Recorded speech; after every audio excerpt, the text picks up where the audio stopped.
Bienvenue à toutes celles et tous ceux qui nous rejoignent pour le 3e volet de notre série spéciale Mieux entendre pour mieux vivre, un programme produit pour Top Santé TV avec Maître Audio, label de référence qui rassemble des audioprothésistes engagés partout en France. Alors coup de projecteur aujourd'hui sur les aides auditives au quotidien. Comment vit-on avec une aide auditive? Comment l'utiliser au quotidien? Comment la manipuler? Comment l'entretenir? Autant de questions auxquelles nos experts ont la réponse et ils sont tous les deux experts de l'audition et avec nous sur ce plateau. À ma droite, Catherine Catelin, qui exerce en tant qu'audioprothésiste labellisée Maître Audio à Mont-de-Marsan. Et à ma gauche, Julien Nizar, responsable audiologie chez Stark et France et le leader de la santé auditive. Bienvenue à tous les deux. Alors on compte sur vous pour répondre à toutes les questions que peuvent se poser nos téléspectateurs. Alors je vais mettre dans la peau de quelqu'un qui utilise justement une aide auditive et j'aimerais bien que vous m'aidiez à bien l'apprivoiser, cette aide, à vivre avec et en tirer le maximum finalement.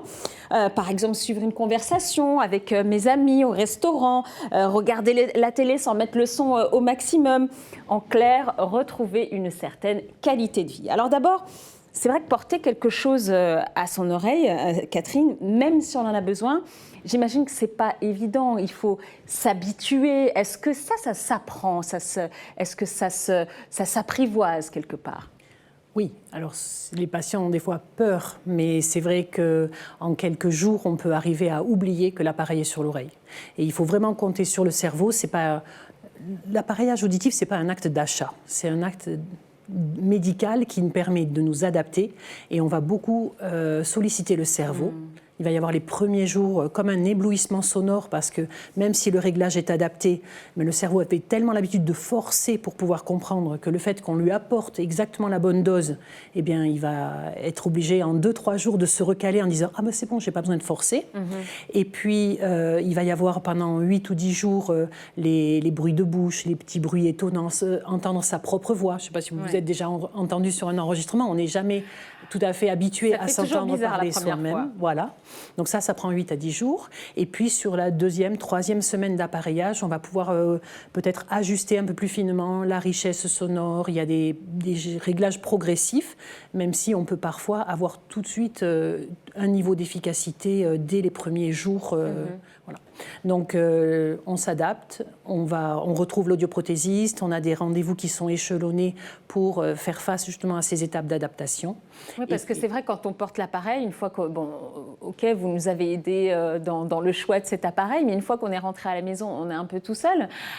Du coup, comment vous pouvez m'aider à m'habituer à cet appareil, à ces bruits bizarres, comme vous dites? Oui, alors c'est vrai que quand un patient revient au bout d'une première période, qui est en général de 8 ou 10 jours, j'aime bien savoir s'il a reconnu les bruits de la maison ou les voix familières. Ça, c'est quand même des critères importants. Parce que l'appareil ne transforme pas, l'appareil amplifie, mais il ne transforme pas. Donc on vérifie... Parfois, ça fait très longtemps qu'on n'a pas entendu... Oui, donc on vérifie l'innocuité. Et c'est vrai qu'en général, ce n'est pas rare que sur la 2e période, entre le deuxième rendez-vous de contrôle, les gens soient allés au lit avec l'appareil parce qu'ils ont oublié que c'était l'appareil qui les aidait à entendre. Oui. Par contre, c'est souvent l'entourage aussi qui va nous donner des indices en disant « ça y est, on ne répète plus, ça y est, on a baissé la télévision, voilà ». Donc en fait, l'adaptation peut se faire à la fois assez rapidement, mais il faut que ce soit une collaboration et que les rendez-vous réguliers de contrôle permettent de s'assurer que l'entourage joue le jeu aussi, parce que des fois, celui qui met des appareils, c'est pas celui qui entend le moins bien dans la famille. Donc il y a des fois encore des télés qui sont un peu fortes ou des choses comme ça. Mais ça ressemble, ce que vous décrivez là, ça ressemble à une vraie éducation, une rééducation. Ah oui. Je me sens plus proche du kiné, je dirais, que de l'opticien, parce que dans l'oreille, il y a des facteurs vraiment de plasticité. Enfin, le cerveau va digérer l'information. Mais plus le cerveau pourra se reposer sur l'aide auditive, et moins il aura d'efforts d'écoute à faire. Et ça, on le voit, les gens sont transformés. Même leur visage, ils sont moins crispés au lieu d'essayer ça change la vie. Hein. Ah ouais.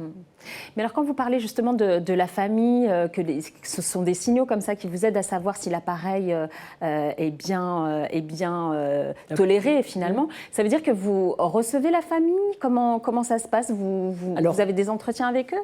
Avec la famille? Quand ils peuvent accompagner le malentendant, c'est bien parce qu'on a une idée de la voix, de comment les gens parlent, s'adaptent pour parler. On peut même parfois enregistrer la voix de l'épouse. Je pense aux épouses qui ont souvent des voix aiguës sur des pertes auditives qui sont le plus souvent dans les aigus. Mais c'est vrai que bon, c'est pas toujours facile de convoquer tout le monde, mais on aime bien avoir le retour de l'entourage. Alors après, quand on n'a pas l'entourage, on a des mémoires dans l'appareil auditif qui nous disent si l'appareil est utilisé ou pas. Et ça, c'est une garantie de bonne utilisation, parce qu'un appareil auditif, si on veut optimiser le cerveau, il faut le porter 10, 12, 14 heures par jour, et surtout dès le matin. Parce que la phase de réveil du cerveau va permettre d'identifier la nouveauté, la nouvelle habitude à avoir. Le cerveau va se dire comment j'y vois, comment j'entends, ok, et la journée va pouvoir démarrer et on va oublier plus facilement son appareil si on peut l'utiliser dès le matin. C'est vrai que porter un appareil, vous le voyez, ça s'apprend, ça se travaille. Mais alors, du coup, j'ai plein de questions là, comme ça qui me viennent à l'esprit sur l'utilisation d'un appareil au quotidien.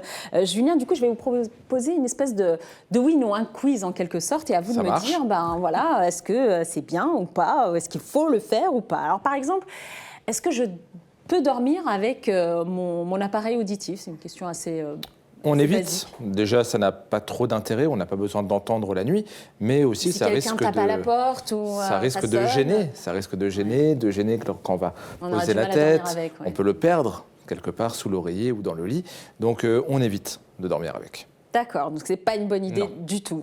Est-ce qu'on peut se doucher avec? Même réponse, on va éviter, sachant que ce n'est pas non plus dramatique. Si j'oublie de l'enlever dans la douche ou si je me prends une énorme tempête sur la tête, et s'il pleut par exemple, à ce moment-là, les appareils sont certifiés IP68. Ça veut dire qu'ils répondent à une norme de protection contre les intrusions, contre l'humidité, et donc on peut leur administrer de l'eau sans qu'ils ne soient abîmés.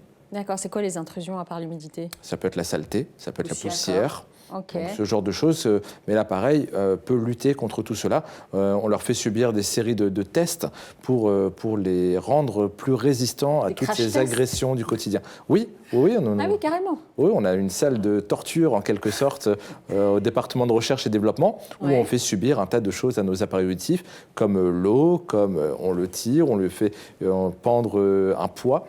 Suspendre un poids à l'appareil auditif, donc ce genre de choses pour tester notre appareil en condition et pour voir s'il sera résistant sur la durée.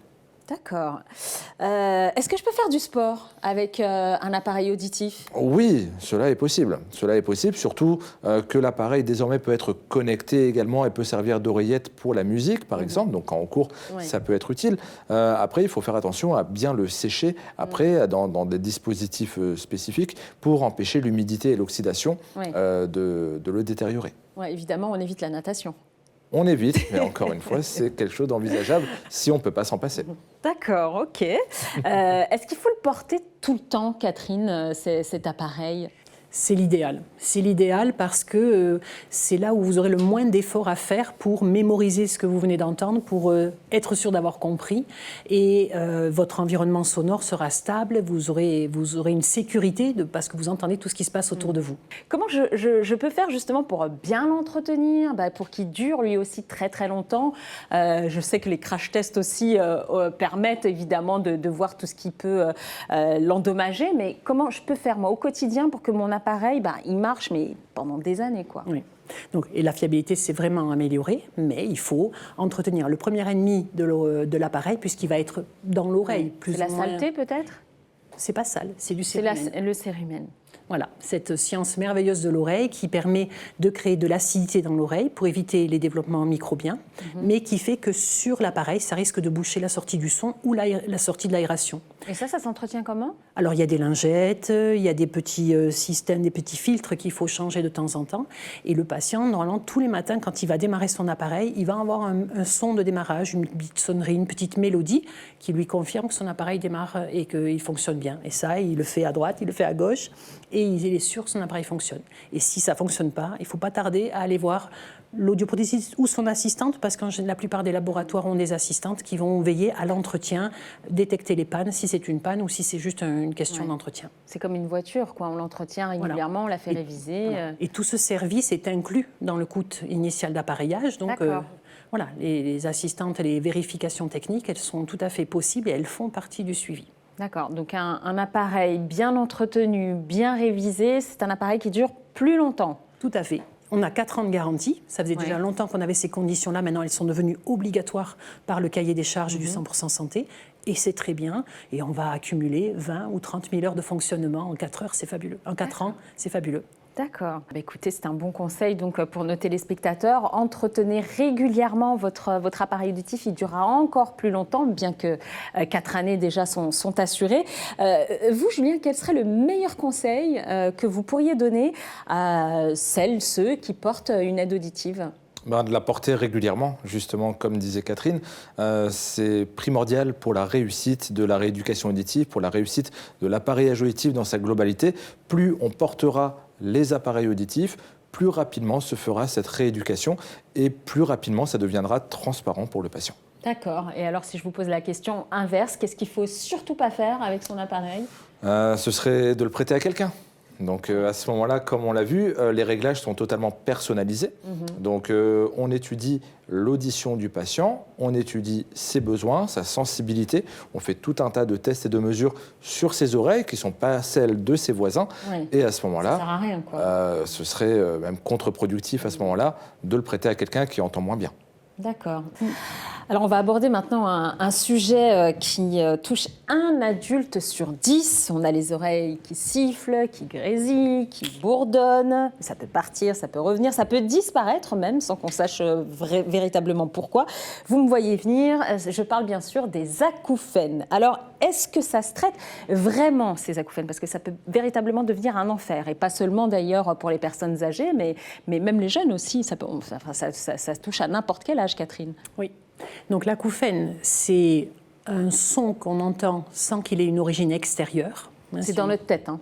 Enfin, dans notre oreille plutôt. L'oreille, la tête, c'est pas trop grave en fait de savoir où on le ressent. C'est un sifflement qui ne vient pas de l'extérieur. Et c'est souvent le signe, on va dire, d'une cicatrice ou d'un problème dans l'oreille. Donc, la première des choses à faire, c'est vérifier que l'oreille ne soit pas bouchée ou qu'il n'y ait pas une otite ou quelque chose qui va bloquer l'aération du conduit et qui oblige le cerveau à stimuler cette oreille en disant « tu marches pas bien, tu marches pas bien, tu marches pas bien ». Donc, c'est électrophysiologique, c'est-à-dire que si on peut l'enregistrer dans l'oreille, mais on peut aussi enregistrer l'activité du cerveau qui va stimuler l'oreille parce qu'elle ne marche pas bien. Donc, c'est le signe d'une malaudition, des fois qui ne justifierait pas un appareil d'amplification, mais qui va justifier une prise en charge spécifique. Donc d'abord, identifier qu'il n'y ait pas de pathologie particulière. Et si le médecin dit non, voilà, la tension est bonne, il n'y a pas eu d'erreur de médicament, il n'y a pas de problème particulier, on va faire une prise en charge pour essayer de neutraliser tout le stress que l'apparition de cet acouphène a pu occasionner, ou le fait qu'il perdure et que c'est involontaire. On est sur des mécanismes cérébraux qui sont profonds, donc on ne peut pas dire « je ne veux pas y penser ». C'est impossible de ne pas y penser, hein, je vous confirme. Mais du coup, Julien, est-ce qu'une aide auditive, ça peut m'aider ? Est-ce que ça peut être efficace quand on a un acouphène ? Oui, puisque une aide auditive, ça aide au départ à mieux comprendre, mais là, dans ce cadre-là, l'aide auditive, elle va servir à enrichir l'environnement sonore du patient. Ça veut dire qu'un patient qui ressent des acouphènes, il va avoir l'impression de n'entendre que les acouphènes et rien d'autre. Donc l'acouphène qui émerge tout en haut de l'environnement sonore. Avec l'aide auditive, on va essayer de rehausser justement tout le reste de l'environnement sonore pour tenter de noyer l'acouphène. Ça veut dire de diminuer le contraste entre l'environnement sonore et l'acouphène, pour les mettre à peu près au même niveau, pour que l'acouphène soit neutralisé, comme disait Catherine à l'instant, afin de pouvoir ne plus y penser, en quelque sorte. Donc ça, ce sont des mécanismes qui ont 20 à 30 ans on a 20 à 30 ans d'expérience sur ces mécanismes-là, et on a accumulé pendant ce temps énormément de preuves scientifiques sur l'efficacité de ces thérapies sonores. D'accord. Et donc la technologie a beaucoup évolué pour rendre ces solutions disponibles dans la très grande majorité des aides auditives aujourd'hui. Et si cela ne suffit pas, on peut générer une sorte de masqueur d'acouphènes. Ça veut dire, si l'enrichissement sonore seul ne suffit pas, à ce moment-là, on peut aller encore plus loin avec l'installation d'un bruit masquant supplémentaire pour faire disparaître l'acouphène du champ sonore du malentendant. On ne va pas l'éliminer. L'acouphène ne peut pas disparaître totalement, mais on va le masquer. D'accord. Écoutez, en tout cas, il y a une thérapie et des techniques qui nous permettent de diminuer ces acouphènes et de ne plus vivre un enfer. C'est une excellente nouvelle. Merci à tous les deux d'avoir répondu à nos questions sur les solutions auditives. À suivre dans notre prochain et dernier épisode, l'aide auditive du futur. Restez bien à l'écoute, vous allez découvrir entre autres comment l'intelligence artificielle peut vous aider à mieux entendre. Passez une excellente journée sur Top Santé TV.